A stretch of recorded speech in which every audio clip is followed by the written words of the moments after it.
Before Rome, before Greece, before Alexander set his sights eastward, there was Persia.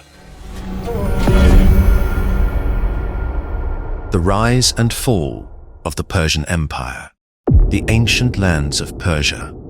A vast land of towering mountains, rolling deserts, and fertile river valleys. A place where great kings would rise, where empires would be built, and where history would be changed forever. But the story of Persia does not begin with an empire. It begins with nomads, wanderers, people who lived on the edge of great civilizations, waiting for their moment to step into history. This is their story. To understand Persia's rise, we must first look at the world it was born into. The 6th century BCE was an era of mighty kingdoms and ancient powers. To the west, Babylon reigned over Mesopotamia, with its towering ziggurats and sprawling cities. A land of scholars, warriors, and kings, a civilization that had stood for millennia. To the north, the fierce and powerful Lydian kingdom controlled the wealth of Anatolia. Its gold-rich rivers and vast trading networks made it one of the richest lands of the ancient world. And in the east, stretching across the rugged Iranian plateau, lay the Medes, a powerful empire that had once fought alongside Babylon to destroy the mighty Assyrian kingdom. For years, the Medes ruled over the scattered Persian tribes, and Persia was still a land of scattered villages and wandering clans. A people without a king, without an empire, but not for long. Long before Persia became an empire, it was home to nomadic tribes. These early Persians lived in small clans, moving across the highlands of what is now Iran. They herded sheep and cattle, traded with nearby civilizations, and survived off the land.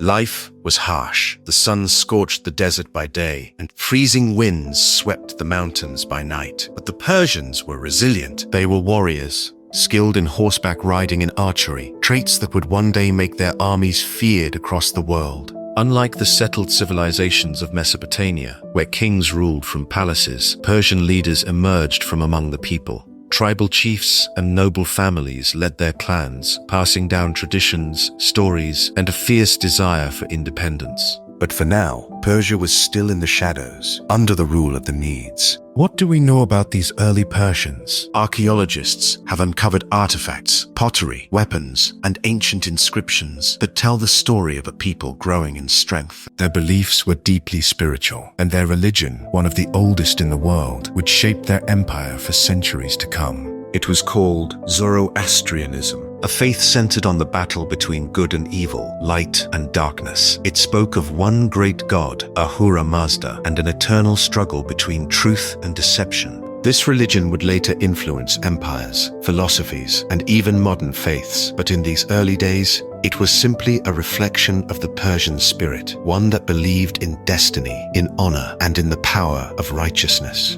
A land of strategic importance, Persia was not just any land. It was a land of opportunity. The towering Zagros Mountains provided natural protection against invasion. Its fertile valleys allowed agriculture to flourish, feeding growing populations. But most importantly, Persia sat at the crossroads of the ancient world. Trade routes from India, Mesopotamia, and Anatolia passed through its lands. Caravans of silk, spices, and gold crossed the Persian plateau. Persia was not yet an empire, but it had something that would make it one: position, resources, and ambition. While Persia remained a vassal state, the Medes continued to grow in power. In 612 BCE, they joined forces with the Babylonians to destroy the once mighty Assyrian Empire. Cities were burned, kingdoms were conquered, and for a time, the Medes stood as one of the great rulers of the ancient world.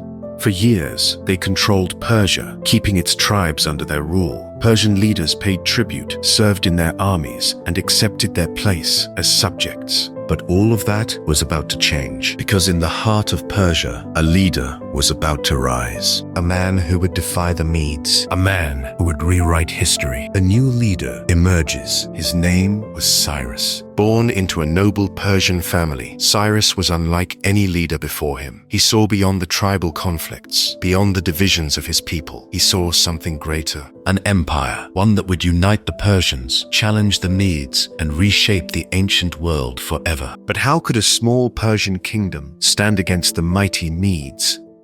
The world before Cyrus the Great.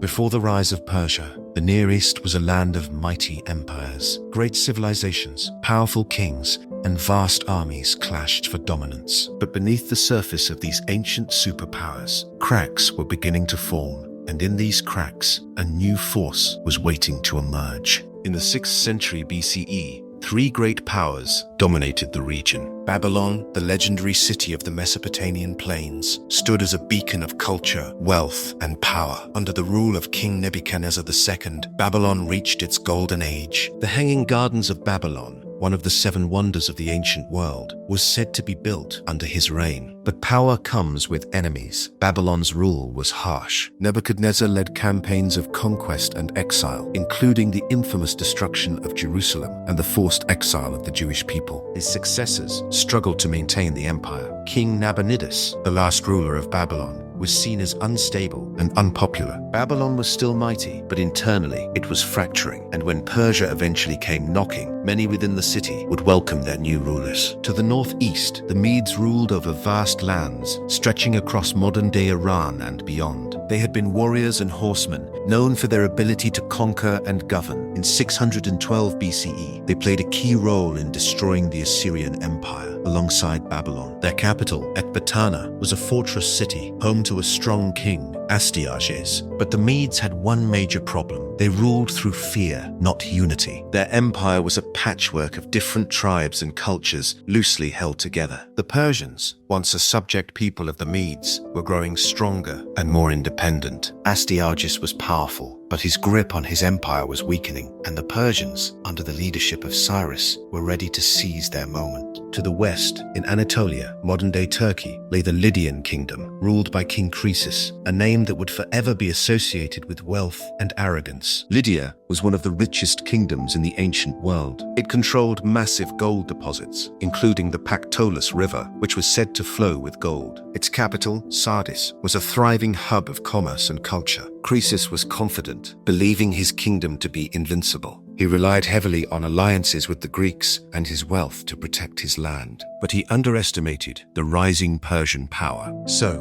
with these 3 mighty powers dominating the Near East, how did Persia, a relatively small kingdom, rise to defeat them all? Discontent in the empires. The Babylonians were growing tired of their rulers. The Median nobility was divided. The Lydians were overconfident. This created opportunities for Cyrus to strike. Persia's strategic position. The Persian lands were protected by mountains, making them hard to invade. At the same time, they sat on major trade routes, allowing wealth and resources to flow in. A different leadership style. While the Medes and Babylonians ruled through fear and oppression, Cyrus would soon introduce a new style of leadership, one based on unity and respect. A military revolution. The Persian army was evolving. Instead of relying solely on heavy chariots and infantry, they mastered cavalry warfare, using their speed and tactics to outmaneuver their enemies. All of these factors combined to set the stage for Persia's rise. But where did Cyrus come from? Who were the Achaemenids, the royal family that would build an empire? The Achaemenid dynasty traces its roots back centuries before Cyrus. According to Persian tradition, the dynasty began with Achaemenes, a semi-legendary figure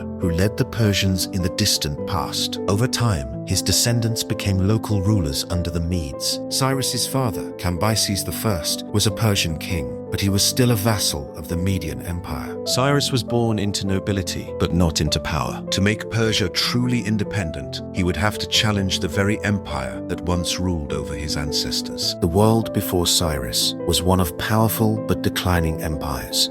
Cyrus the Great, the founder of empires. History is full of conquerors, men who took power with the sword and left the world in ruins. But Cyrus the Great was different. He didn't just conquer, he united, he forgave, he created a legacy. But before the glory, before the empire, Cyrus was just a prince, a Persian noble, a man living under the shadow of a powerful king. That king, his own grandfather, Astyages, ruler of the Medes. Cyrus was born around 600 BCE in the mountainous land of Anshan, a small Persian kingdom ruled by his father, Cambyses I. His mother, according to tradition, was Mandane, daughter of Astyages. That made Cyrus royal, but also a threat. Legend says Astyages had a dream that Cyrus would one day overthrow him. Fearing prophecy, he ordered the child killed, but like all great heroes, Cyrus survived. A shepherd raised him in secret, and when his true identity was revealed, it was already too late. The boy had grown into a leader. Cyrus returned to Anshan and became king after his father's death, but he was still under Median rule. To the Medes, Persia was a vassal, a servant, but Cyrus had other plans. As Persia grew stronger, so did Cyrus' ambition. He began building alliances, winning support from discontented tribes and even high-ranking Median nobles. In 550 BCE, he made his move. Cyrus rebelled. The Medes, led by King Astyages, gathered their forces. They had the numbers, they had the experience, but they didn't have the loyalty. Many of Astyages' commanders defected. Some even joined Cyrus on the battlefield. The final clash came outside Pasargadae. It wasn't just a war for independence. It was a civil war. Persians versus Medes. And Cyrus, he won. Astyages was captured. The Median Empire collapsed. But Cyrus didn't execute his grandfather. He didn't destroy Median cities. He absorbed their kingdom and respected their people. This would become Cyrus's trademark. Where others ruled with fear, he ruled with honor. With both Persia and Media united, Cyrus founded the Achaemenid Empire, named after his ancestor Achaemenes. He appointed governors, or satraps, to oversee distant provinces. He created a system of laws, taxation, and military organization that allowed the empire to function smoothly despite its massive size. And this was just the beginning. With the Medes defeated, Cyrus looked west to the gold-rich lands of Lydia, to the divided empire of Babylon, to lands beyond the horizon. The conquest of Lydia and Babylon. By the mid-6th century BCE, Cyrus the Great had already defied the odds. He had risen from a small kingdom in Persia, overthrown his Median overlords, and united two great peoples into one empire. But Cyrus didn't see an empire. He saw a beginning. To the west, the land of Lydia gleamed with wealth and pride. To the south, the mighty Babylonian Empire stood as the heart of Mesopotamian civilization. Two kingdoms, two legacies, and one rising power between them. This is the story of how Persia became unstoppable. The kingdom of Lydia, located in what is now western Turkey, was ruled by a man known throughout the ancient world, King Croesus. He wasn't just rich, he was legendary. Gold flowed through the Pactolus River.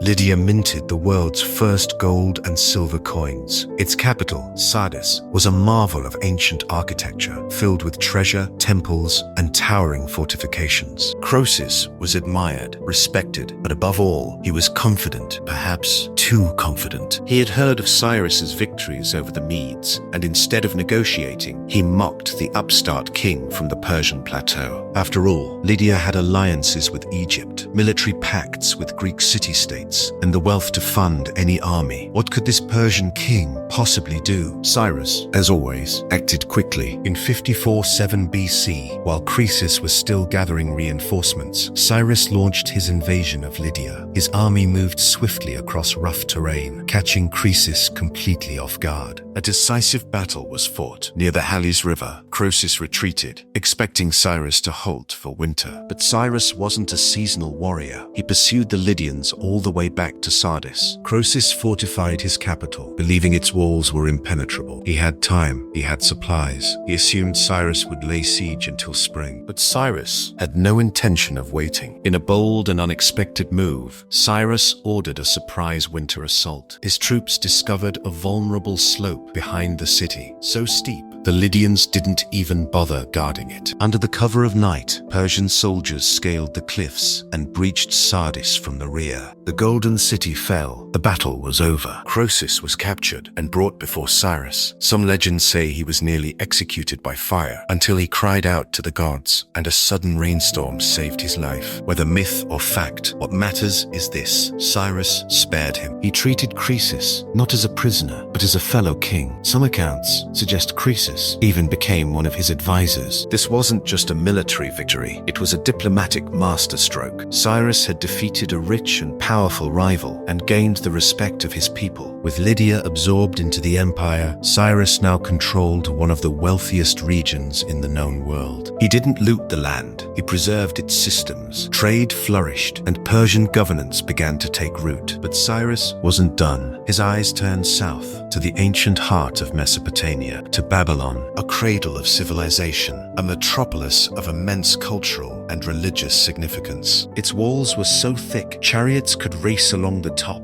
Its gardens, though debated by historians, were said to be among the 7 wonders of the ancient world. But behind its grandeur, Babylon was divided. The ruler, King Nabonidus, had alienated his people. He had spent years away from the city. He had angered the priesthood and neglected the gods of Babylon, especially Marduk, the chief deity. The people murmured, the priests plotted, and the army, once loyal, now questioned its king. In 539 BCE, Cyrus made his move. But this wasn't a reckless charge. It was strategic, measured, and calculated. His forces defeated the Babylonian army at Opus, northeast of the city. Then, in a masterstroke of military engineering, the Persians diverted the Euphrates River. The water level dropped, and under the cover of night, Persian troops marched through the dry riverbed, directly into the heart of Babylon. No walls breached, no temples burned, no streets soaked in blood. Babylon surrendered without a fight. And what happened next? Even more astonishing. Cyrus didn't demand tribute. He didn't punish the people. He restored order, honored their traditions, and respected their gods. He entered the city, not as a conqueror, but as a liberator. Cyrus Cylinder.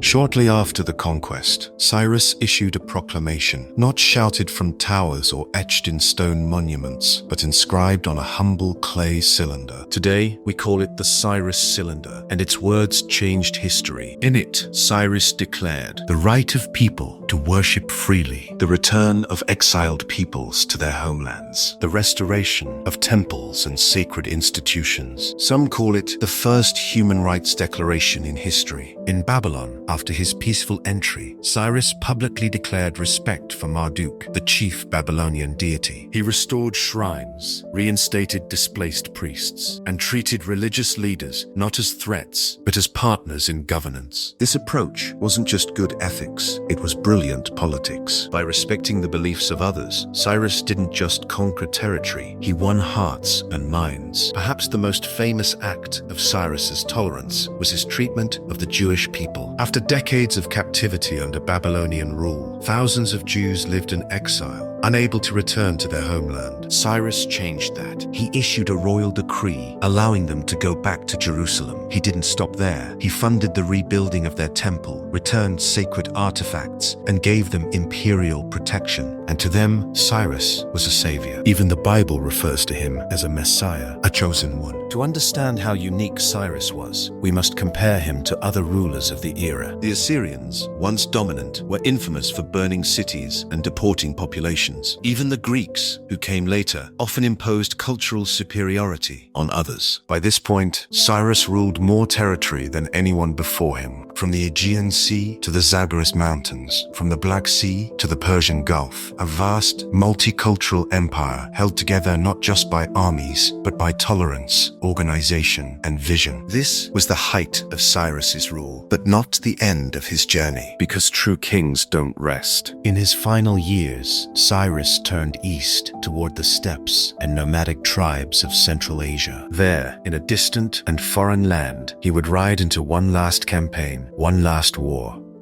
Cambyses II and the conquest of Egypt. Before Egypt was ever taken by Persia, Cyrus rode into Central Asia, into a land of tribes, horse archers, and brutal terrain. And there, his story ends in blood and silence. By the late 530s BCE, the Persian Empire stretched across thousands of miles, but one corner of the map remained untamed, the northeastern frontier. Far beyond Babylon and Susa, past the Zagros Mountains and the Caspian Sea, lay the steppes and deserts of Central Asia. This was the domain of the Saka, Massagetae, and other nomadic tribes, ferocious warriors on horseback who answered to no king. Cyrus saw these peoples not as enemies, but as the final challenge in uniting the known world. So why did Cyrus launch one last campaign? There are a few likely reasons: to secure the empire's northeastern borders, to prevent nomadic raids into Persian territory, and perhaps to chase one last victory before handing over his crown. Even in his 60s, Cyrus led the charge himself, not from behind scrolls and courtiers, but on horseback, through deserts and across rivers. According to the Greek historian Herodotus, Cyrus faced a fierce tribe called the Massagetae, led by a warrior queen named Tomarus. Her people were experts in archery, horseback warfare, and swift nomadic strikes. They didn't build cities, they didn't need walls. They lived in the wild, and they were prepared to die for their freedom. The campaign was brutal. Cyrus first attempted diplomacy, asking for Tomarus's hand in marriage. She refused. Then came trickery. He sent a decoy camp, loaded with wine. The Massagetae attacked it, got drunk, and were ambushed by Cyrus's forces. Herodotus says Tomarus's son was killed or captured in the process. That was the final insult. Tomarus rallied her entire force and attacked Cyrus head-on. In the battle that followed, Cyrus the Great, the man who conquered Babylon without a fight, was killed. How exactly? That depends on the source. Herodotus says Tomarus beheaded Cyrus and plunged his head into a bag of blood. You have thirsted for blood, and now you shall have your fill. Ctesias, another ancient writer, claims he died of wounds days later after fighting the Derbices, allies of the Indians. Babylonian records, our closest contemporary source, say little, only that he died and was succeeded peacefully. The truth remains uncertain, but what is known is this: Cyrus never returned from the east. His body was carried home, across deserts, rivers, and mountains, to the heart of Persia. And there, in the city he founded, Pasargadae, a simple yet elegant tomb was built. A rectangular stone structure with a gabled roof, unadorned, quiet, eternal. On it, an inscription that ancient sources record as saying, "Oh, man, whoever you are and wherever you come from, for I know you will come. I am Cyrus, who founded the empire of the Persians. Do not begrudge me this bit of earth that covers my body." Today, it still stands, one of the few monuments in history untouched by time or conquest. With Cyrus gone, the throne passed to his son, Cambyses II, a capable military leader raised in the royal court, but a man very different from his father. Cambyses didn't just want to hold the empire, he wanted to expand it. And there was one land that still stood independent: Egypt. In 5025 BC, Cambyses launched an enormous invasion. His army crossed the burning Sinai Desert, supplied by Arabian allies. His navy, bolstered by Phoenician and Greek ships, cut off the Egyptian coast. At the border of Egypt, near Pelusium, Cambyses faced Pharaoh Psamtik III. According to Greek sources, Cambyses used psychological warfare, possibly placing cats and other sacred animals on the front lines. Egyptian soldiers, fearing to offend their gods, hesitated. The Persians struck. Egypt fell, and Cambyses took the throne. At first, Cambyses tried to rule as pharaoh, but he struggled with Egypt's religious class. Some accounts say he desecrated temples, killed sacred animals, mocked Egyptian rituals. Others suggest these were Greek exaggerations, propaganda designed to paint Cambyses as a mad tyrant. But even within Persia, unrest was growing. While Cambyses ruled in Egypt, a man claiming to be his brother Bardia declared himself king in Persia. Was it truly Bardia, or an imposter named Galmata? Cambyses raced back to reclaim his throne, but he never made it. He died suddenly on the journey home. Some say it was an accident, others suicide. In a flash, the line of Cyrus was broken. Egypt was conquered, but the empire was leaderless. The nobles whispered, the army waited, the people feared what would come next. And from this chaos, a new power emerged. He was not a prince, not a son of Cyrus, but he would become one of Persia's greatest rulers. His name was Darius. Darius the Great, the Organiser. In 522 BCE, the Persian Empire teetered on the edge of collapse. Cyrus the Great was gone. His son, Cambyses, died suddenly en route from Egypt, and a man named Bardia claimed the throne. But something was off. Whispers spread. Was Bardia truly Cambyses' brother, or an imposter? Amid this chaos, a new figure stepped forward: Darius, a noble and military commander. Darius claimed the man on the throne was a fraud, a magi named Gaumata, impersonating Bardia to steal the crown. So, with 6 nobles behind him, Darius struck. He killed the false king and took the throne for himself. But claiming power was one thing. Keeping it would take a war. Almost immediately, the empire erupted. Elam rose in the east. Media, once loyal, broke away. Babylon rebelled, and across the provinces, war drums sounded. In under a year, Darius fought 9 revolts across 4 time zones. He rode from city to city, striking with speed, decisiveness, and a reputation for zero mercy. And when the dust settled, the empire was his. To ensure history knew his version of events, Darius left a permanent record, the Behistun inscription carved into the side of a mountain, visible for miles, written in 3 languages. I am Darius the Great King, King of Kings, King of Persia, by the grace of Ahura Mazda. It wasn't just for glory, it was a warning. Challenge the king, and your name will be erased. Once the rebellions were crushed, Darius didn't relax. He restructured. He created 20 formal satrapies, provinces, each governed by a satrap. Satraps had power, but Darius installed royal spies in every province. They were called The King's Eyes and Ears. No one knew who they were, but everyone knew they were watching. This wasn't rule by fear, it was rule by accountability. But Darius wasn't done. He minted the Daric, a gold coin with his image, used from India to Greece. It was trust, identity, and imperial control. Trade, messaging, military response, all of it needed one thing: speed. So Darius built the Royal Road, stretching over 1,700 miles from Susa to Sardis. Relay stations, courier horses, fast riders. It connected every satrapy, every governor, every piece of the empire. There is nothing faster than the Persian couriers. Neither snow nor darkness delays them. To showcase this new empire, Darius began construction on Persepolis. Grand staircases, bas reliefs of envoys bringing tribute, columns towering into the sky. It told the world Persia was order, Persia was power, Persia was Darius. Darius wasn't charismatic. He didn't inspire poets. He inspired engineers. He governed with logic, disciplined, methodical, tireless. Where others ruled with emotion, he ruled with execution. It became the envy of the world, but not all were impressed. In the West, the Greek city-states, small, defiant, and proud, were beginning to stir. One small revolt in Ionia would become the spark for the greatest conflict of Darius's life. He had brought peace to the east. Now he would face war from the west. The Greco-Persian Wars, the Ionian Revolt.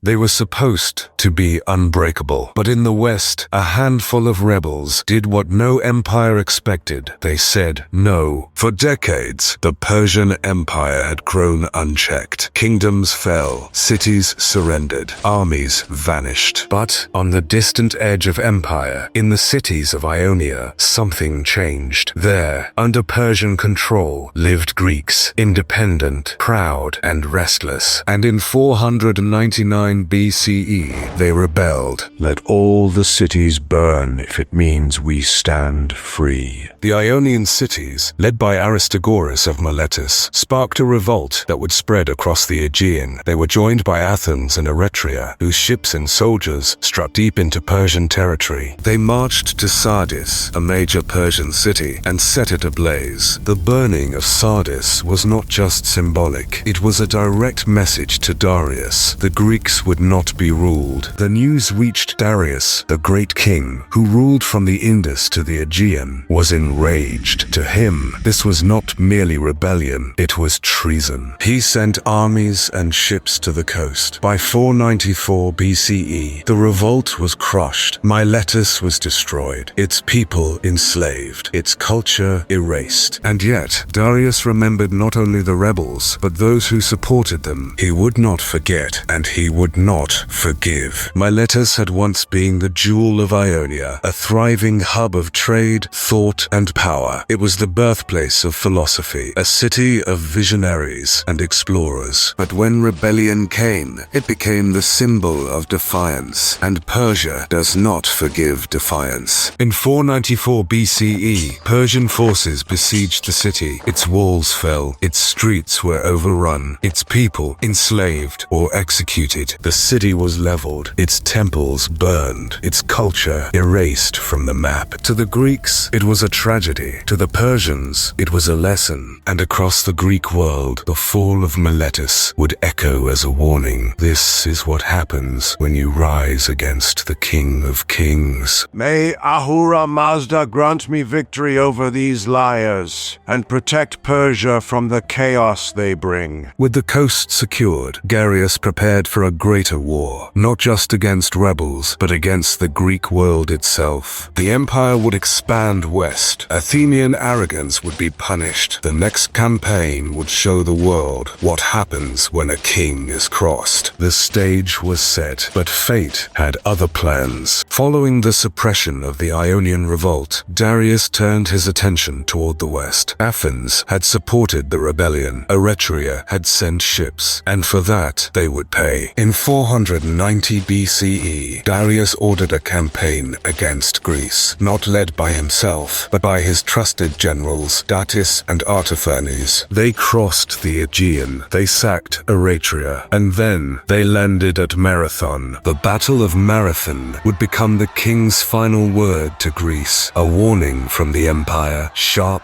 and swift. But what happened next would shock the ancient world. The Battle of Marathon, a shocking defeat.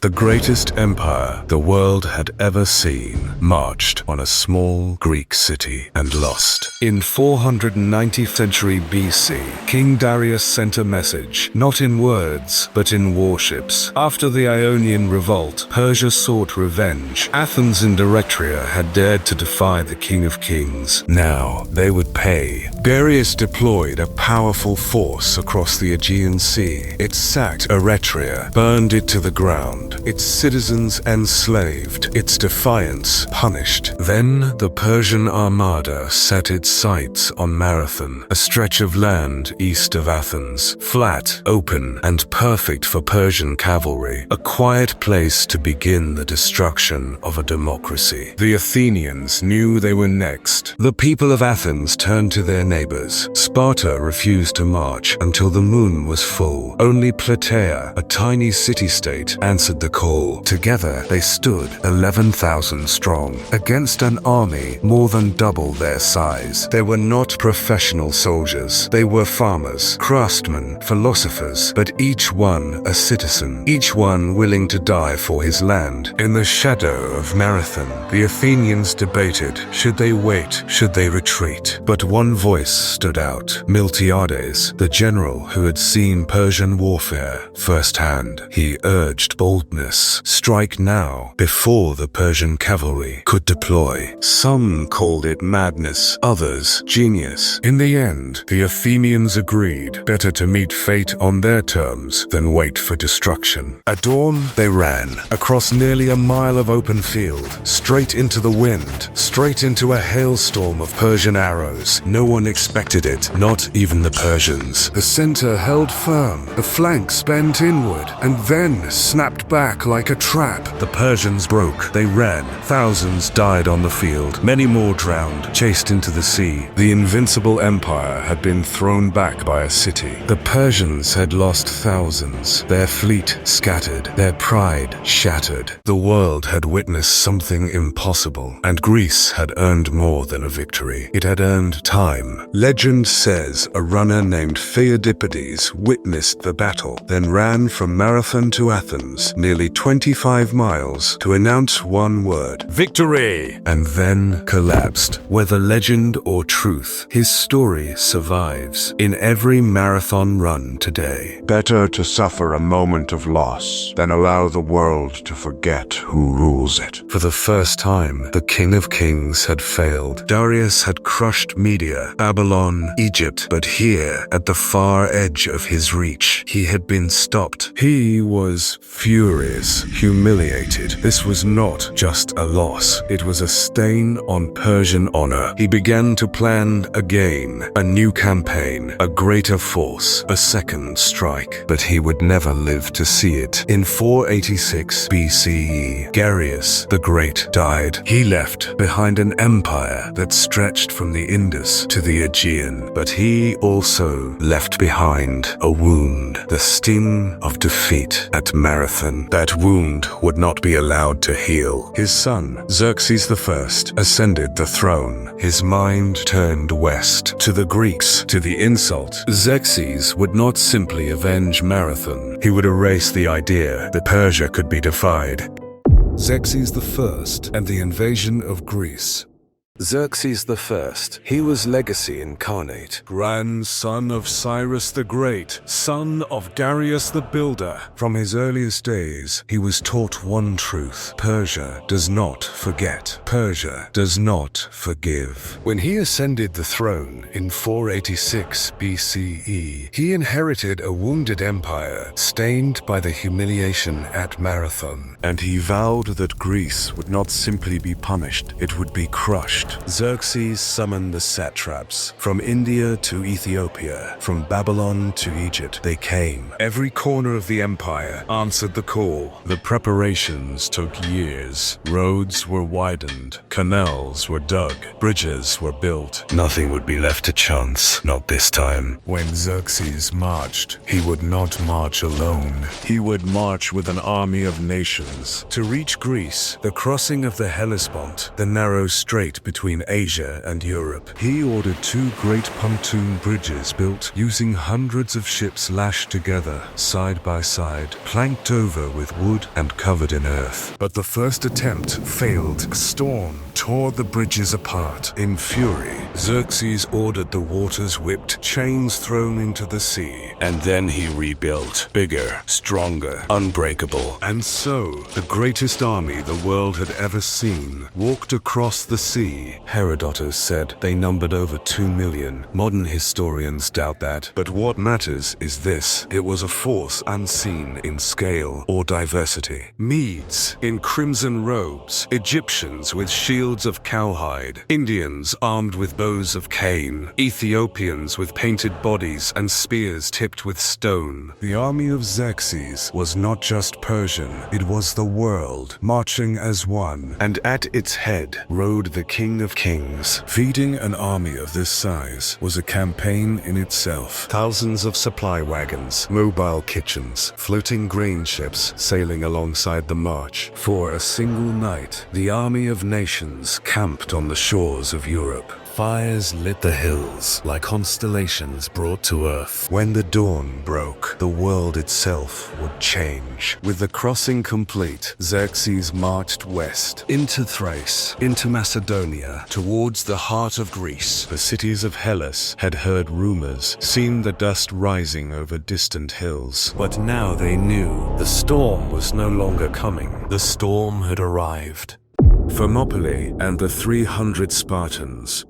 The sun rose over a narrow pass. Below, 300 men waited as 1,000,000 marched to crush them. This is the battle where freedom met empire. This is Thermopylae. Thermopylae, the hot gates, a narrow mountain pass between cliff and sea. To the Greeks, it was the shield wall of Hellas. To the Persians, it was a road to conquest. In 480 BC, Xerxes' vast army arrived. Awaiting him were a few thousand Greeks, led by 300 Spartans under King Leonidas. These warriors were not there to win, they were there to resist. The world was about to witness one of the greatest last stands in history. Leonidas was no ordinary king. He was the embodiment of Spartan virtue, discipline, sacrifice, unyielding defiance. When asked why only 300 Spartans marched to Thermopylae, Leonidas answered, "We are enough to stop them,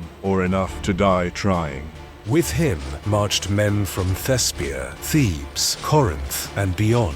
farmers, blacksmiths, merchants, but on this battlefield, they were all soldiers. Xerxes watched his army sweep through Greece like a tide. His confidence was absolute. His advisors assured him the Greeks would fold. The Persian army was a rolling city of nations. Elephants from India, archers from Media, cavalry from Bactria. Its sheer size shook the earth as it moved. Envoys arrived at the Greek lines, demanding surrender. Leonidas replied, Molon labe, come and take them. As night fell, the fires of 1,000 Persian camps lit the horizon, but in the Spartan camp there was only quiet, oiling armor, sharpening blades, a final calm before the storm. At dawn, the Persians advanced. For 2 days, wave after wave crashed against the Greek phalanx. Spears thrust, shields slammed, arrows darkened the sun. The Greeks fought in the shade and laughed as they did. But the Greeks didn't break, and Xerxes' patience was running out. Xerxes watched in frustration. His immortals, his elite warriors, were repelled. The narrow pass robbed Persia of its advantage. Spartan discipline turned chaos into a wall of steel. Even as bodies piled high, the Spartans rotated fresh troops into the front line. Sweat, blood, the clang of bronze. The pass became a graveyard of empire. A man named Ephialites, discontent and greedy, crossed into Persian lines. He revealed a hidden goat path through the mountains. With this betrayal, the Persians outflanked the Greeks. As the sun set, scouts raced down the mountain with grim news. The enemy was no longer in front, but above. By moonlight, the Persian force circled behind. He gathered his commanders. Their fate was sealed. He ordered most allies to withdraw. Live to fight another day. Only the Spartans, Thespians, and Thebans remained. They chose it. They embraced it. That night, they dined together under the stars, not as survivors, but as immortals in waiting. On the third day, the Persians closed in. The Greeks fought with broken spears, swords, even bare hands. Leonidas fell, his body defended to the last. When the battle ended, the pass fell silent. The Persians had won the ground, but inherited a field of heroes. The Spartans were buried where they fell, and from that soil, a legend was born.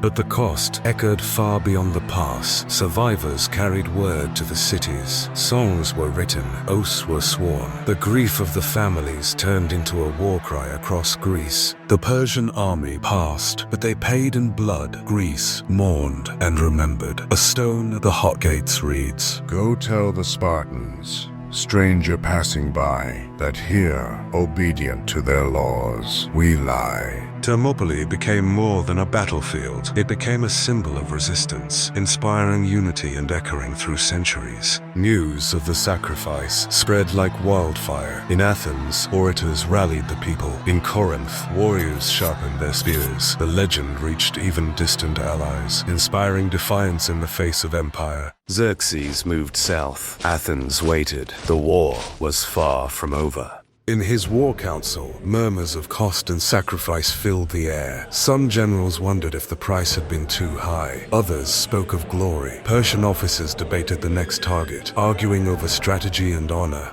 But Xerxes, he gazed west, beyond the pass, beyond the smoking ruins. He saw not an end, but a beginning. The naval clash at Salamis. Sun rose over a narrow strait. Hundreds of warships faced each other, waiting for a battle that would decide the fate of civilizations. The Persian Empire had crushed Thermopylae, leaving Greek lands trembling beneath Xerxes' boots. Now, the Persian king marched on Athens, his armada shadowing him. Hundreds upon hundreds of ships, manned by countless warriors from every corner of the empire. Standing against them was an uneasy coalition of Greek city-states, historically divided but now united in desperation. Themistocles, the Athenian admiral, understood clearly the next battle would determine whether Greece lived free or fell into chains forever. He chose his battleground carefully, the narrow straits of Salamis, a place where numbers mattered less than skill and courage. We must stake everything here. Themistocles declared, Victory or annihilation. This is the place to decide our future. Xerxes approached Athens, a city now silent and abandoned by its people. Only a few remained on the Acropolis, choosing death rather than dishonor. Frustrated by their defiance, Xerxes ordered Athens burned. Flames consumed temples, houses, and monuments. It seemed the spirit of Greek resistance might burn away too. Yet, Athens' people had already fled. Guided by Themistocles, they watched their city burn from afar, determined their sacrifice would not be in vain. They had lost their homes, but not their hope. Knowing victory required cunning, Themistocles launched a daring deception. He sent his trusted slave, Cyzicenus, to Xerxes as a supposed defector. Cyzicenus whispered false intelligence into Persian ears. The Greeks plan to flee. Trap them at Salamis, and victory is yours. Xerxes took the bait. Confidently, the Persian fleet sailed into Salamis's narrow waters, not realizing they were entering a trap. Themistocles' gamble was working perfectly. As Xerxes' massive fleet anchored near Salamis, Persian sailors grappled with unease. Men from Phoenicia whispered anxiously in their ships. Egyptian mariners adjusted their sails nervously, and Ionian Greeks serving under Persian banners exchanged conflicted glances, caught between duty and sympathy for fellow Greeks. Among these sailors was Artabanus, a Persian officer from Susa, loyal but skeptical. He questioned the wisdom of fighting in confined waters. His concerns were dismissed by commanders, confident in numbers alone. Despite their numbers, a subtle fear crept among the ranks. The confined channel felt more like a trap than an advantage. At dawn, Greek ships erupted forward, cutting through the morning mist. Bronze rams shattered Persian hulls. Trapped and disorganized, Persian ships collided, splintering into wreckage. Persian crews, unfamiliar with close combat at sea, panicked. Greek triremes maneuvered skillfully, driving the enemy vessels into chaos. Xerxes watched from his throne above, stunned as his fleet crumbled before his eyes. Herodotus later described, Ships crashed and splintered. Persian strength quickly turned to ruin. Hours passed. The water turned crimson with Persian blood and debris. Broken ships, lifeless bodies, thousands of lives lost. Xerxes, horrified, ordered retreat. His navy fled, defeated and humiliated. For Persia, the dream of conquering Greece shattered on the rocks of Salamis. As the sun dipped below the horizon, darkness enveloped the waters of Salamis. Greek sailors moved slowly among shattered hulls and floating debris, moans of wounded men and whispers of survivors searching for comrades filled the air. Among the victors, there was no jubilation, only solemnity. Men looked silently toward the distant shores where fires still smoldered in Athens. Across the straits, captains argued bitterly about blame and disgrace, while distant funeral pyres lit by survivors dotted the Persian shore. The Battle of Salamis was a historical crossroads. Persia's momentum was broken. Xerxes' pride crushed. He retreated east, leaving General Mardonius and a diminished force behind. For Greece, it was a turning point. Themistocles' victory inspired unprecedented unity, giving rise to the golden age of Athens and Greek civilization. The Greeks mourned countless dead. Funeral pyres lit the shores for days. Yet, from grief arose solidarity. A new sense of unity bound them together. A people determined never again to face conquest and defeat. Themistocles returned to Athens, a hero, yet remained wary, knowing the war wasn't over. As the sun set over the wreckage of Salamis, Xerxes watched the remains of his grand fleet drift lifeless in the water. Victory had seemed inevitable. Now it was gone, swallowed by the straits and scattered among broken hulls. Back in his command tent, Xerxes said nothing. He stared into the fire, eyes unblinking, until at last he spoke, not to his court, but to himself. This was not the end, only a pause. He would return to Persia, but he would not forget. Orders were sent. Mardonius would remain with the elite of the army to finish what had begun. As the king's barge slipped back toward Asia, leaving a trail of ash behind it, Xerxes swore to the gods that the world would remember his name. Salamis shifted history's tides. Persian power, though still great, was forever diminished. Xerxes' empire now faced internal turmoil and external challenges that would slowly weaken it. Greece, meanwhile, flourished. Philosophy, democracy, and theater, pillars of Western civilization, blossomed, as historian John Stuart Mill later reflected. The Battle of Salamis was more significant in human history than any other battle ever fought. Yet, victory at Salamis did not end the war. General Mardonius remained on Greek soil, determined to fight on. A final clash on land was coming. Plataea, a battle to finally decide the fate of Greece and Persia. The slow decline begins.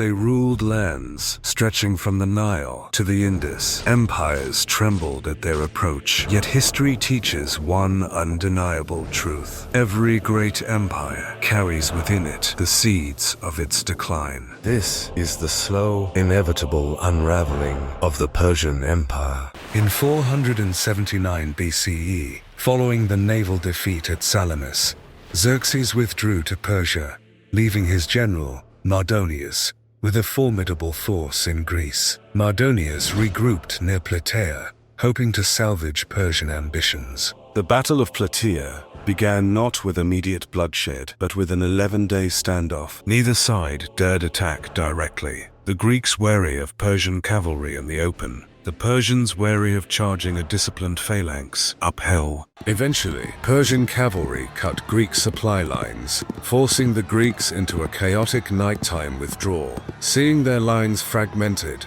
Mardonius thought they were retreating in panic. He ordered his troops forward, eager to exploit the apparent disorder. But it was a costly miscalculation. The Greeks, particularly the disciplined Spartans, regrouped rapidly. They turned and fought fiercely, killing Mardonius and decisively defeating his army. The historian Herodotus summarized the moment. Victory belonged not to the swiftest, but to the steadfast. Simultaneously, at Mycenae, on the Ionian coast, a crucial naval battle unfolded. Persian forces gathered, relying heavily on Ionian Greek contingents, uncertain allies whose loyalty was tenuous at best. When the Greek attack began, the Ionian Greeks within the Persian ranks switched sides, causing immediate chaos and uncertainty among Persian commanders.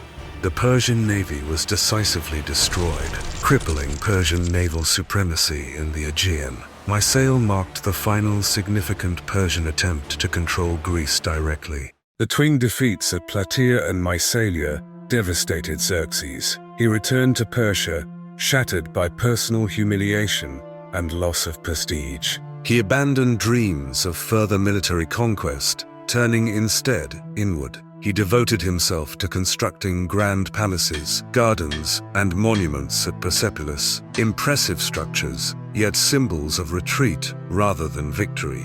An ancient Persian proverb reflected his reign's later years. A throne of gold offers little comfort to a defeated heart. Xerxes' later reign saw an increasingly poisonous atmosphere within the royal court. Trust eroded. Paranoia became the new normal. His massive losses in Greece shattered confidence, and he began to suspect even his closest advisors. Artabanus, a trusted bodyguard and royal-in-law, exploited this doubt. He convinced Xerxes that his own sons and key generals were conspiring against him. Xerxes ordered their executions, leaving Artabanus as the most powerful figure at court. In 465 BCE, seizing his moment, Artabanus assassinated Xerxes in his private chambers. He briefly attempted to seize the throne, but Persian loyalists rallied behind Xerxes' surviving son, Artaxerxes I, who swiftly had Artabanus executed. Historian Ctesias recorded, In Persian courts, loyalty was a rarer treasure than gold.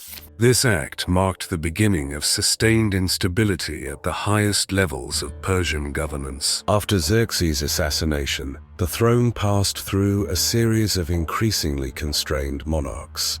Artaxerxes I, 465 to 424 BCE, a cautious stabilizer who quelled revolts through diplomacy but failed to inspire beyond the capital, allowing regional autonomy to grow. Darius II, 423 to 404 BCE, reliant on court favorites and eunuchs, his reign was marked by rampant corruption and the rise of satrap power. Artaxerxes II, 404-358 BCE, longest reigning but beset by the revolt of the satraps and a bitter civil war against his brother Cyrus the Younger at Cunaxa. Artaxerxes III, 358-338 BCE, assertive and ruthless, he reconquered Egypt but ruled through fear, poisoning future loyalty. Arses, 338-336 BCE,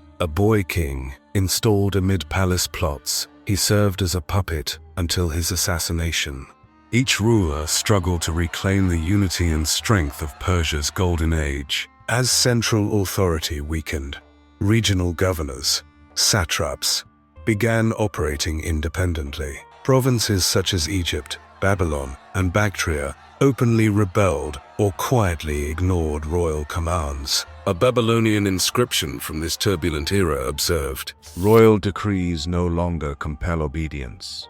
They merely beg compliance. This decentralization deeply eroded Persia's unity, fragmenting the empire from within. Unable to enforce order militarily, Persia turned increasingly to bribery, using its vast wealth to maintain influence over Greek city-states. The Persian strategy was simple yet corrosive: fund Greek conflicts to prevent Greek unity. The Spartan king, Achaemenid, famously stated, I fear Persia's gold more than its spears. Yet reliance on gold was inherently unstable. Money could buy temporary allies, but it could never purchase lasting loyalty. Persia had once prided itself on cultural integration and tolerance under Cyrus and Darius. By the 4th century BCE, however, Persian identity fractured. Provinces pursued their own interests, cultures drifted apart, and loyalty to the Central Empire weakened significantly.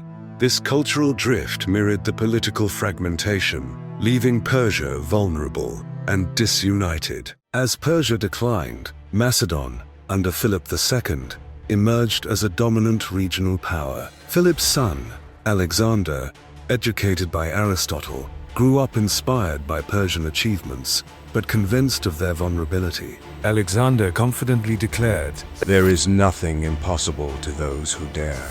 Across the Aegean, Alexander's armies gathered, poised to strike. Persia stood on the brink, not just of defeat, but of collapse, facing the greatest military mind the world had yet seen. Its survival hung by a thread. His eyes fixed eastward, Alexander prepared to challenge the fading Persian Empire directly. When Persia fell, Alexander's rise. From the moment Macedonian banners appeared on the horizon, Persia felt destiny shift. A young Macedonian king boldly claimed to inherit an ancient empire. This is Alexander's conquest, told through Persian eyes. In 334 BCE, Persian observers stationed at southern fortresses noted Macedonian forces crossing the Hellespont. Initially underestimated as a minor threat, Persia, having withstood barbarians, nomads, and internal strife, did not fear this incursion. Yet, by winter, Persian satraps relayed troubling reports of Macedonian advances in Asia Minor. The Battle of the Granicus River, resulting in Persian satrap deaths, marked a turning point. This was no ordinary rebellion. Alexander's personal leadership of a daring cavalry charge across the Granicus stunned Persian commanders, decisively shifting momentum in his favor. In 333 BCE, King Darius III mobilized the remaining Persian cavalry and infantry at Issus, numerically superior, yet tactically disadvantaged. Alexander, exploiting the narrow coastal plain, neutralized Persian advantages. Alexander led a decisive cavalry charge that shattered the Persian left flank, causing immediate disarray and panic. The premature retreat of Darius further deepened Persian confusion and demoralization. When they saw the king had left the field, the rest scattered. Before Egypt, Alexander's campaign faced an extraordinary obstacle at the city of Tyre, an impregnable island fortress. Tyre symbolized Persian naval power and authority in the Mediterranean. Alexander responded by constructing a massive causeway, stretching half a mile from the mainland. Despite continuous Tyrian assaults with arrows, fireships, and burning projectiles, this monumental engineering effort, persisting through 7 grueling months, demonstrated Alexander's determination and logistical ingenuity. Ultimately, the causeway turned the island fortress into a peninsula, permanently altering its geography and showcasing the lengths Alexander would go to break Persian control. Tyre's walls were strong, but Alexander's will was stronger. By 322 BCE, Alexander's capture of Tyre facilitated his march into Egypt, previously under Persian rule. Egyptian priests at the Oracle of Amun declared him divine, enhancing his legitimacy. The people of Egypt hailed him as son of Ammon. Persian officials recognized the political theater, yet the Egyptians welcomed Alexander as liberator and pharaoh, exposing the fragility of Persian authority. In 331 BCE, Darius III assembled one of the largest armies Persia had ever raised, and met Alexander near the plains of Gaugamela. The battlefield had been deliberately leveled to aid Persian chariots, but this terrain also allowed Alexander's disciplined cavalry to maneuver with devastating precision. Fearing capture and believing the battle lost, Darius once again fled the battlefield, and Persian lines collapsed. The defeat at Gaugamela shattered any remaining illusion of Persian invincibility. In the wake of the battle, the great cities of Babylon and Susa, long-standing administrative and ceremonial centers of the empire, surrendered without resistance. Their satraps, realizing the futility of further defense, welcomed Alexander to avoid destruction. Babylon was delivered into his hands without a blow. After Gaugamela, Darius III fled east to regroup, but was betrayed by his satraps, including Bessus of Bactria. Captured and mortally wounded, Darius died before Alexander could reach him. Alexander, upon finding his body, ordered a royal burial with honors. Whether from admiration, politics, or ambition, this act marked the end of Achaemenid sovereignty. Alexander covered Darius with his own cloak and ordered a royal burial. With Persia's heartland fallen and Darius dead, Alexander entered Persepolis in 330 BCE, the ceremonial capital of the empire, filled with centuries of symbolism and sacred meaning, offered no resistance. The satrap surrendered, and Macedonian troops entered the city unopposed. Though some sources claim Alexander intended to preserve Persepolis, a drunken celebration, or calculated vengeance for Athens, led to its torching.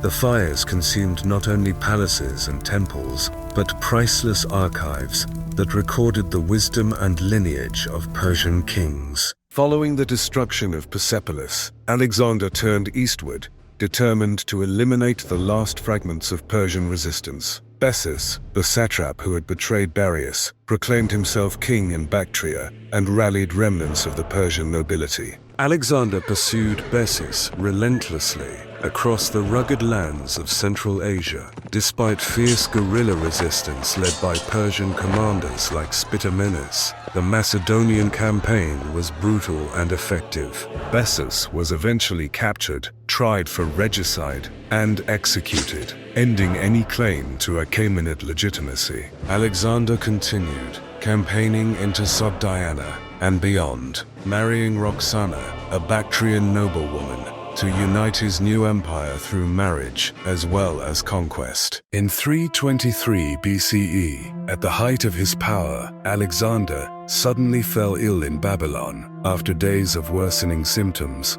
he died at just 32 years old. The cause remains uncertain. Theories range from malaria and typhoid fever to poison, but no definitive answer has endured. His final words, when asked who should rule, were said to be, To the strongest. With no appointed heir, his generals, the Diadochi, carved the empire apart. Persian lands were divided among Seleucus, Ptolemy, and others. Unity vanished, and so did any hope of restoring Persia's imperial identity. With Alexander's death and the division of his empire, Persian lands were absorbed by new powers rather than reclaimed by Persians themselves. The Seleucid Empire inherited much of the eastern territory, but it ruled through Hellenistic frameworks, not Persian ones. Satrapies became provinces of foreign dynasties. Zoroastrian temples faded in prominence.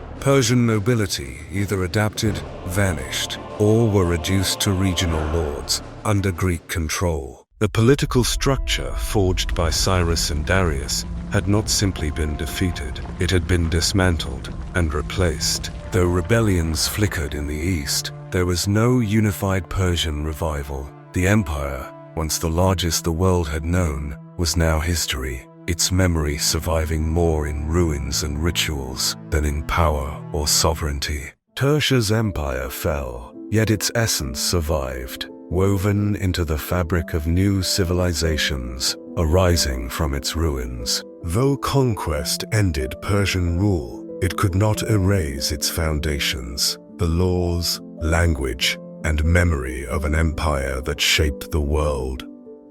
This is the end of this series. Watch the rest on Tales Lost in Time.